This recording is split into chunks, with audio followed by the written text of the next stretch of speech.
you for joining us this hour. I'm Alicia Menendez, and we kick things off in Texas, where lawmakers are back in Austin for a special session this weekend. Republicans there have one goal: making it harder to vote. The GOP's proposed legislation would cut voting hours, restrict mail-in ballots, and ban drive-through and overnight voting options. Much of the new legislation seems to be aimed at Harris County, home to Houston, which we know is trending more left due in part to changing demographics. And it was innovative voting options like overnight polling locations helped the county break an all-time voter turnout record during the 2020 election. Because of that, Republicans are pushing new restrictions with the bogus argument of fighting voter fraud. And Trump's big lie will be reverberated once again when Trump speaks at CPAC tomorrow in Dallas.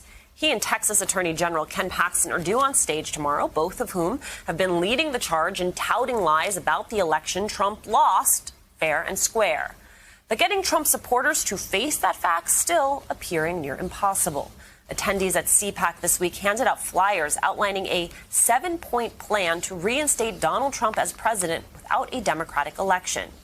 Even if he does run again, it could be easier for him to win if states do not act to protect his party's attacks on voting rights, like the questionable audit in Arizona's Maricopa County by the group Cyber Ninjas, a group conducting a bogus audit that the former president continues to cheer on, an audit in which workers checked ballots for bamboo and examined them with UV light. And wouldn't you know that in just 2 weeks, Trump himself returns to Arizona. This comes as new records released this month outline the pressure campaign from Trump and his allies on GOP election officials. That includes text messages showing the chairwoman of Arizona's Republican Party asking an elections official to stop counting, and unreturned calls from the Trump White House. Arizona's Secretary of State wants to get to the bottom of it, pushing her state's attorney general to open a criminal investigation into possible efforts to influence election officials. Secretary of State Katie Hobbs joins me now. Secretary Hobbs, I want to start with your push for an investigation. What new information led to your call to investigate, and what could a criminal probe uncover?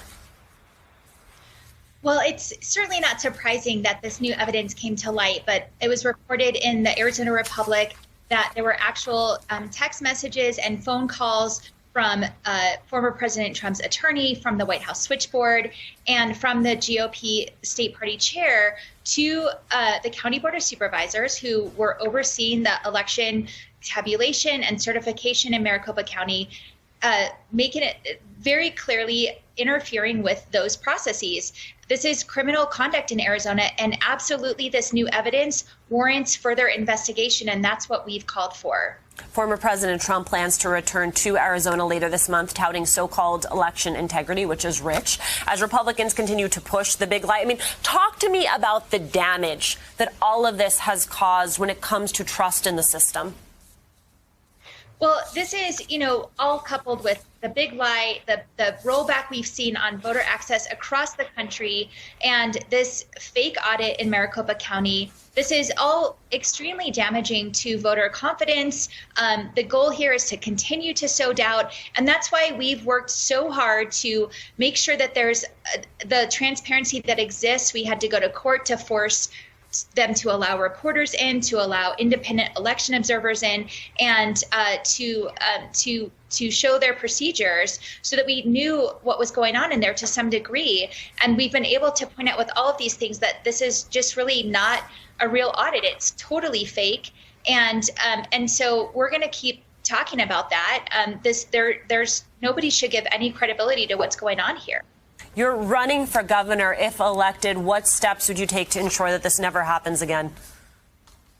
Well, I certainly would not remain silent while folks continue to attack the integrity of our elections, like many of the Republican leaders in the state have done here. It's very unfortunate. Voters in Arizona are tired of this. They want real leadership, and they want folks who are going to tackle real problems. And rehashing the 2020 election is not one of them. Secretary Hobbs, I think it's really easy for people to watch what is happening in Arizona or watch what is happening in Texas or watch what is happening in Georgia and say, well, that's just Arizona. That's just Texas. That's just Georgia. I don't live in any of these three states. Can you talk to me a little bit about how all of these threats weave together and the way in which they challenge not just democracy in the state of Arizona, but democracy writ large? Absolutely. I mean, we've been having conversations, secretaries of state and other election officials across the country who are concerned about this fake audit in Maricopa County. We've seen legislators from other states come and tour and try to bring this kind of thing to their state, Pennsylvania, Michigan, Wisconsin, Georgia. And there's a lot of concern about this.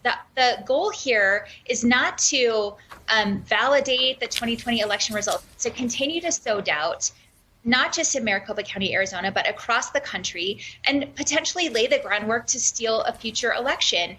And it's so damaging to our democracy. And I know your audience understands that.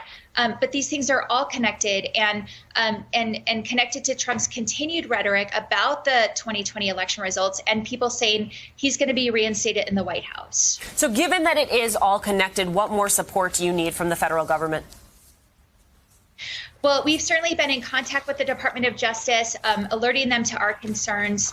And I think, with this new information that came to light, I don't know what the Attorney General is going to do, but we're going to continue to call for investigation. And if he fails to do his job and do that, then hopefully the Department of Justice will decide to step in there. But we're going to continue to make sure we're alerting them of our concerns.